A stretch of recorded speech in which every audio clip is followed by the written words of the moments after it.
Hello guys, today I will be showing you how to share screen on Google Meet Mobile. If you find this video helpful, please do like and subscribe. So let's start. So here I have received a Google Meet link from a friend and I'm going to tap this one. You can also create your own link. Just go to Google Meet and then click new meeting or create new link and you can start with your Google Meet. But this time I have received and I want to join. So I have to tap on ask to join and then my friend or someone should accept me or allow me to join to this meeting.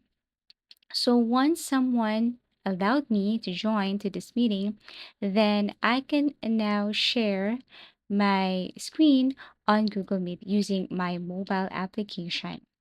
So since someone have accepted me, I'm going to show you how to basically share your screen using your mobile. So you should see this three dots here. And in order for you to share your screen, you just have to click this one. You will have your options, but what you're going to do is tap on this icon right here. Once you tap this, then you can now share your screen. You see this notification right here.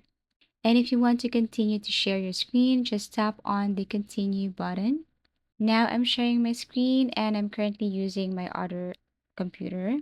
And this is what it looks like once you start sharing your screen using your Google Meet mobile. Thank you for watching and see you again in our next video tutorials.